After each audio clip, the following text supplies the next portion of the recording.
we are now turning to policymakers who will share their observations. Our first speaker is Guy Faure from the European Commission, Unit C1, Rural Development, Food and Nutrition Security. He is the focal point for VCA4D in C1. Guy will give a speech on green recovery as a new vision and roadmap in the perspective of COVID-19 crisis. The floor is yours, Guy. Thank you. First, I want to say that I'm very happy with the different presentation. We have a lot of information due to the VCA4D analysis, but also how the experts can further analyze the situation regarding COVID. And we can see there is a huge diversity of situation depending on different factors. And we can see some winners, losers. We can see different situation depending on the value chain, depending on the phase of the evolution of the pandemic, or the evolution of the measures taken by the government to address the COVID. Regarding the second point, regarding the EU policy, there is a huge commitment of policymakers at EU level to address the COVID recovery. So there is a large range of measures and budget support to address this issue, both in Europe and outside Europe.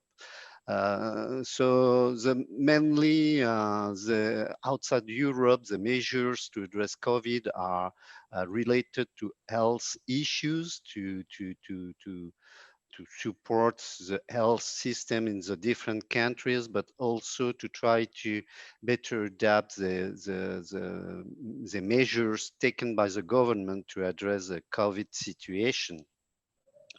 But what we can say is that the COVID recovery has to be aligned with, still has to be aligned with the Green Deal policy, EU policy, at least in the EU, but also in the international dimension of the EU policy.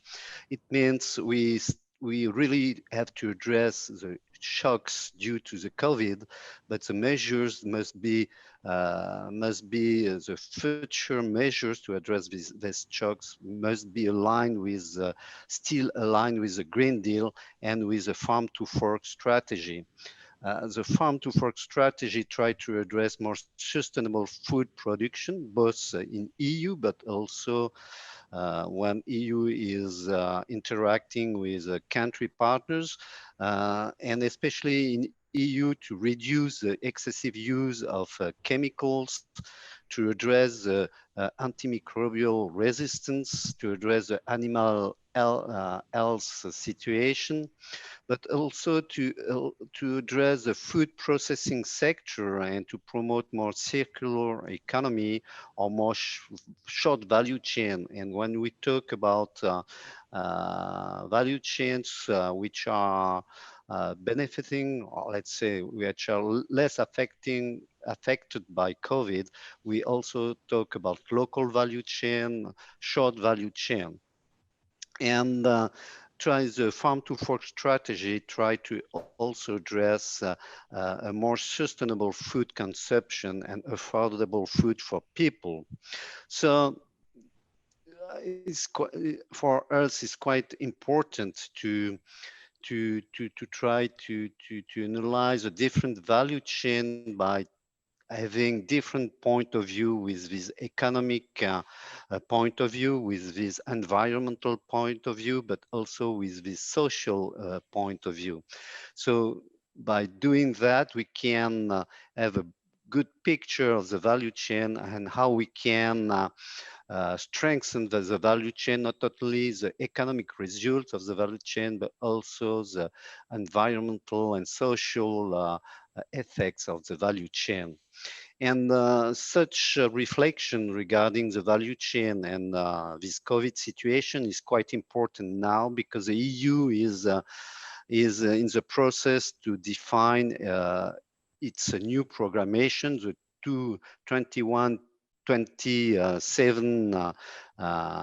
program with a new budget, and we are in the phase to discuss with the countries, the partner countries, within the policy dialogue to define the programming and the different activities to be supported by the EU in the next in this next phase. So how such analysis providing a relevant picture of the value chain, of the situation of the value chain is quite important, because in the policy dialogue with partner countries, we can see that almost 60% of the countries considers that agriculture has to be in the center of the cooperation between EU and their countries. So the value chain is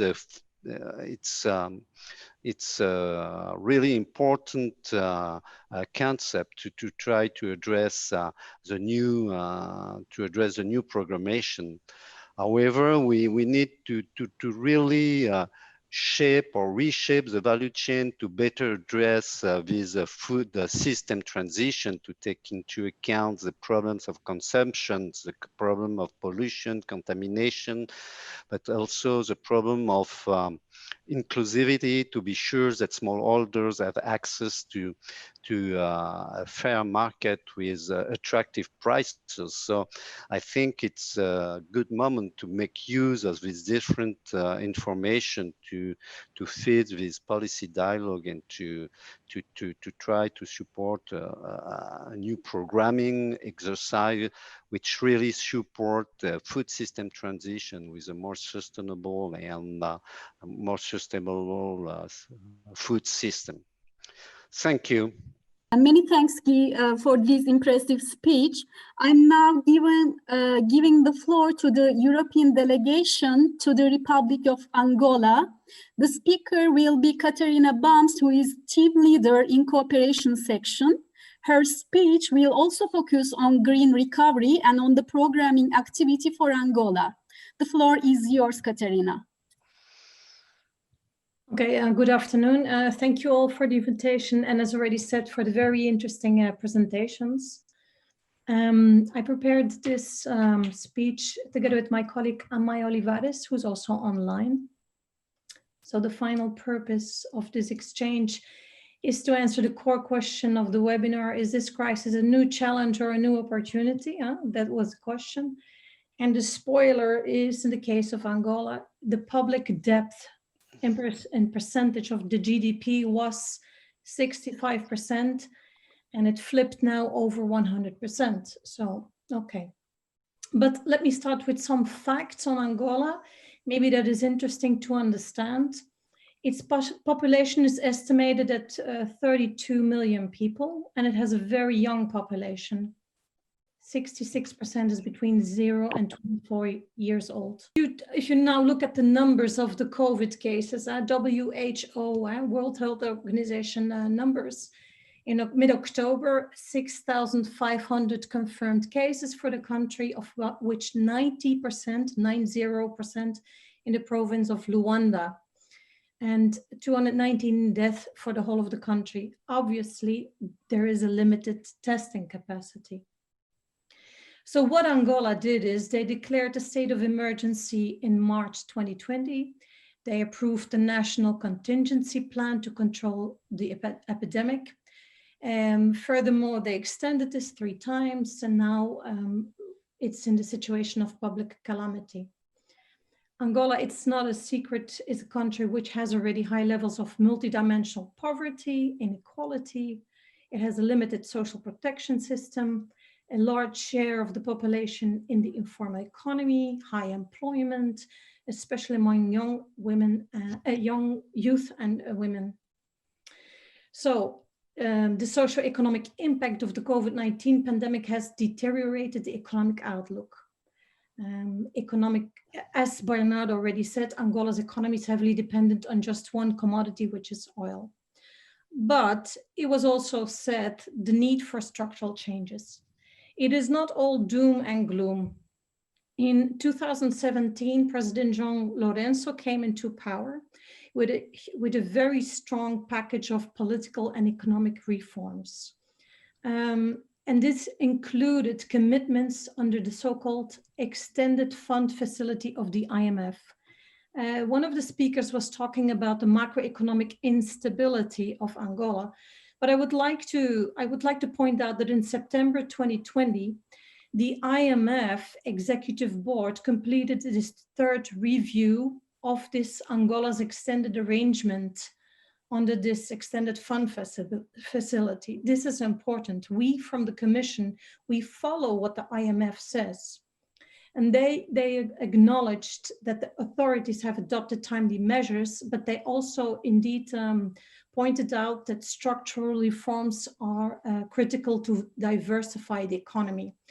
And if Angola was already pushing for or committed to economic diversification towards a more sustainable economic growth, the COVID-19 crisis has only pushed this even further.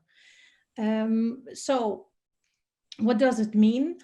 In April already, they launched a socio-economic recovery stimulus package or action plan. It's called COVID-19 Pandemic Impact Relief Measures for Companies and Individuals. I'm mentioning this because I understood from colleagues that there is little known about Angola. Maybe it is because all of this is published in Portuguese. I don't know. It's very important to understand that Angola is doing a lot, but apparently it does not go enough outside, maybe because of the language. So this impact relief, this package includes relief measures in the payments of taxes and contributions, final support measures for companies, measures to unblock excess administrative bureaucracy, also to accelerate the transformation from informal to formal economy. What is important to mention is here the flagship program of this government, which is, the program is called PRODESI, and that stands for National Production Support, Export Diversification and Import Substitution Program. And this is to diversify the national production. So to finalize, I thank Bernardo, Margarida and the colleagues for the analysis on the impact of the coffee value chain study and the recommendations. As different colleagues said, this is very interesting, but also the other colleagues, what was presented.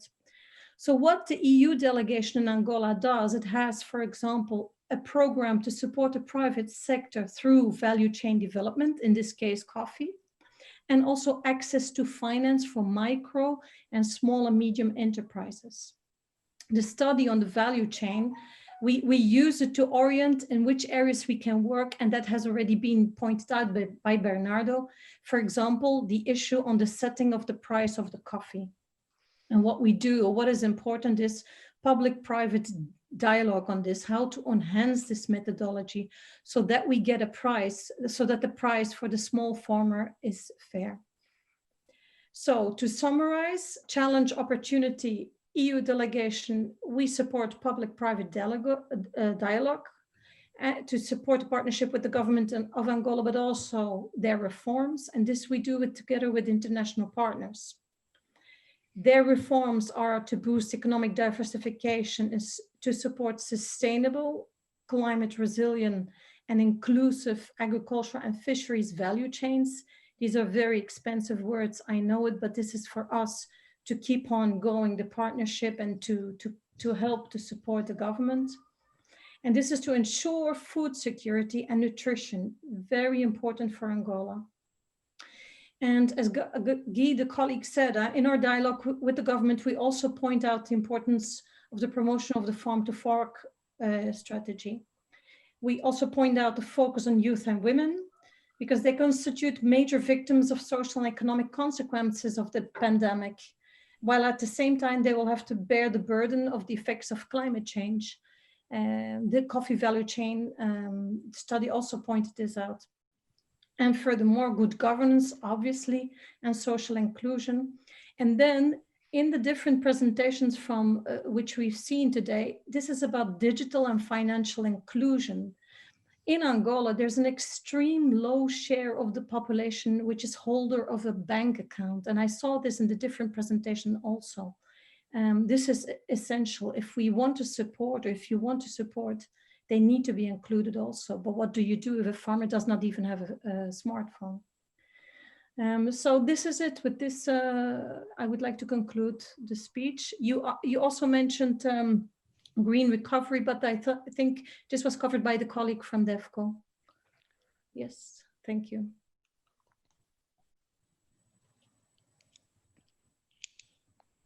Many thanks, Catharina, and the EU delegation to Angola.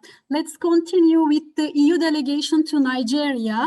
The speakers will be Katrine Thomsen, head of the Economic Development and Energy section, and Frank Okafor Isioma, project manager, Economic Cooperation and Energy. During this speech, the speakers will respond to the presentations done by experts to provide eventually additional clarification and address some questions. The floor is yours.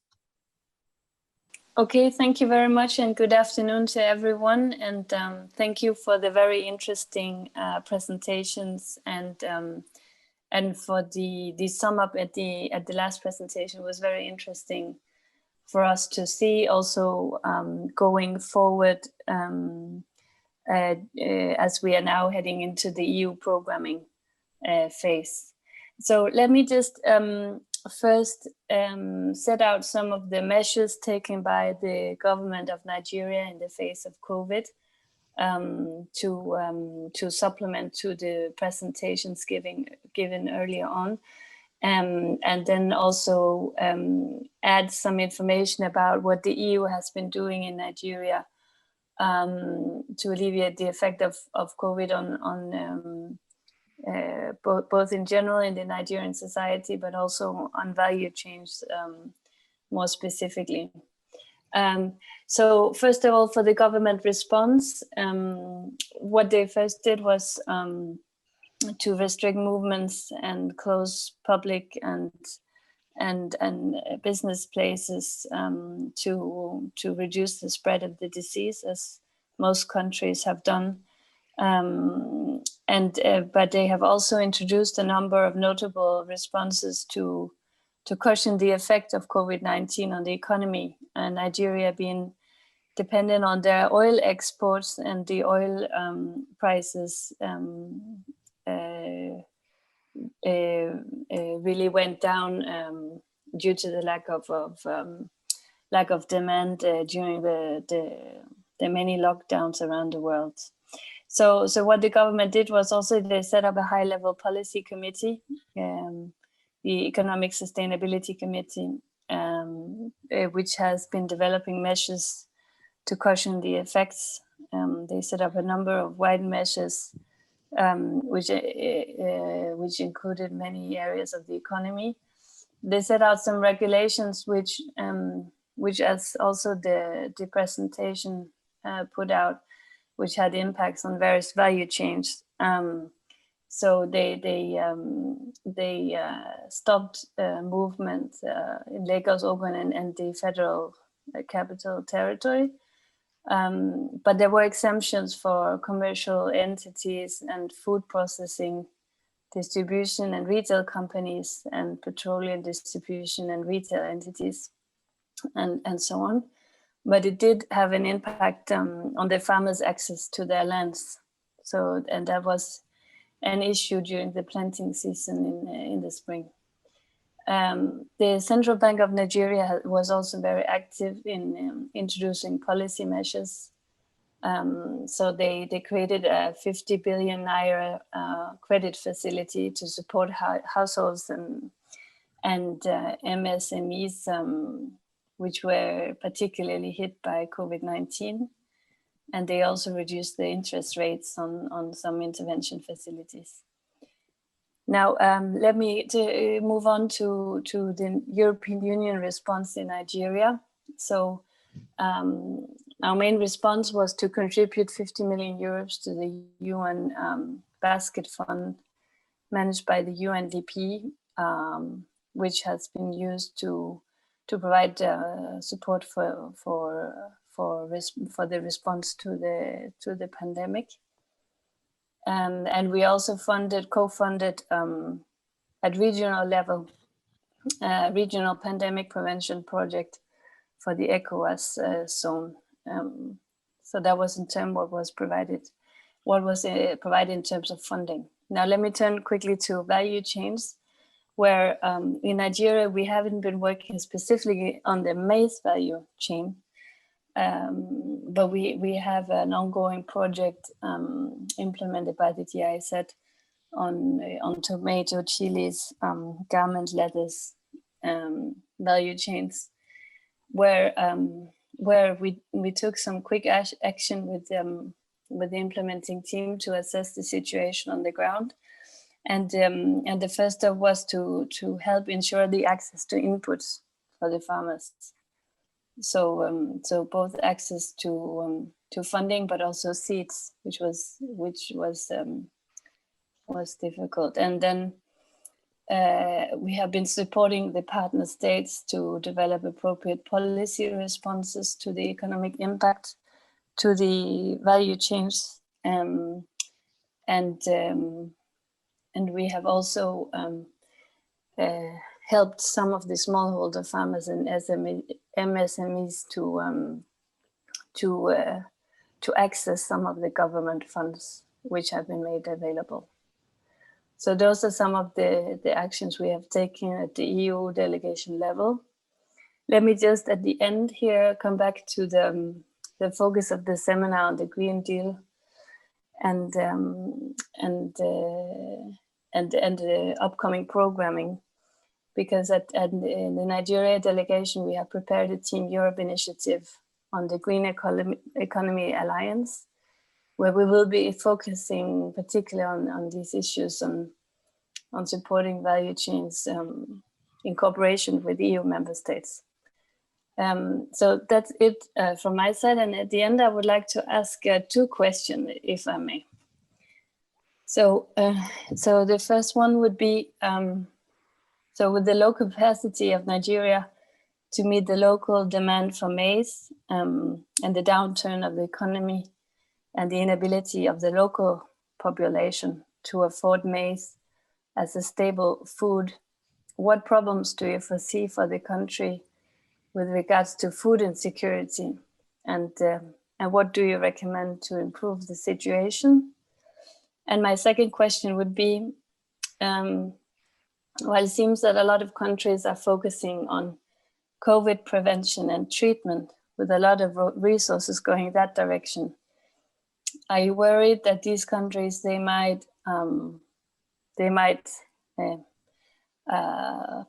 survive well the COVID health threat, but that then food security will become a worse problem for the country if we don't prioritize ways to ensure food security? So those would be my two questions, and thank you very much. Thank you, Katrine. Many thanks to the policymakers for enriching our webinar with their useful insights and comments. Let's move on to, I think Gideon will reply the questions in concluding remarks. Let's move on the QA session. We have two more questions left. It's from, the first question, it's from Paul Spes.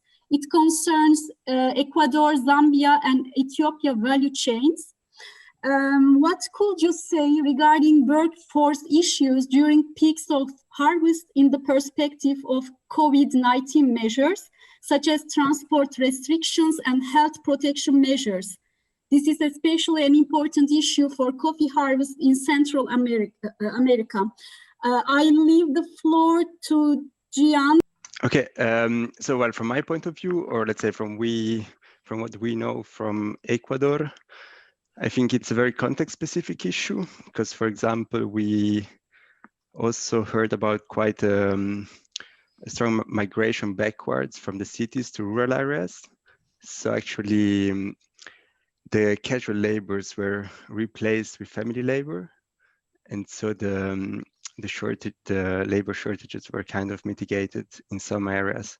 But I think it really depends a lot on, it changes a lot from place to place. I think from Zambia perspective, production happens in the rural areas, and with COVID, it was not, I think in terms of the COVID restrictions, they were not too much in the rural areas, so harvest wasn't really affected that much. It was just movement from urban areas back to the rural areas that was affected. So in terms of labor demand and labor movement, I think it's usually occurs within the rural areas. Thank you. Okay, concerning Ethiopia cotton, I mean, the critical issues could be if the laborers are moving amongst the regions within Ethiopia. And this, with the current crisis, could become an issue. It's very different, for example, in Cameroon, where we know that many laborers come from Chad. So we can assume that in such context, the issue is much more critical. So it's very context dependent.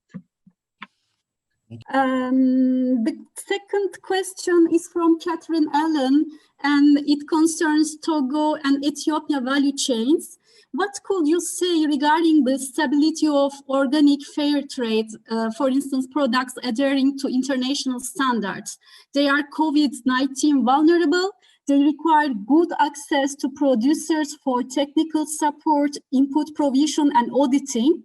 COVID has created many challenges for these standards because they require access. I leave the floor to Gian. There are two issues on organic cotton. I mean, one has nothing to do with COVID, and that is that India and China, which are covering over 80% of the world market in organic cotton, have big problems. So we are a group of people supporting the organic cotton value chain in Africa, so not directly yet Ethiopia, but we are trying to take this opportunity now, and also together with the COVID situation to prepare the fields. But we are aware that to set up organic value chains is very time consuming, so only the ones which are already relatively advanced can now match into this opportunity. And Ethiopia is really at the beginning with organic cotton compared with West Africa, for example. Many thanks, Gian. We can, I think Mohammed, he wants to take the floor for this question. It's actually in Nigeria we had similar problem because of the migrant labor limitation in the southern part of the country when the lockdown measure was introduced. There was shortage of labor during the planting period and land preparation period, and that increased the wage for labor because of the shortage of supply. But in the north there was abundance of labor supply, and the price for labor and the wages for labor actually went down. So I will say that it varies based on the region and the period at which the lockdown measure was introduced. Many thanks. We are running out of time to discuss further the questions, but we received a lot of interesting questions on digitalization. And I'd like to remind that you will receive webinars, presentations, as well as answers to the most recurring questions that we can't answer now because of the time limit. I'd like to thank all participants and speakers, and I'm leaving the floor to Gideon and Marie-Hélène to make closing remarks. Thanks again for attending the webinar.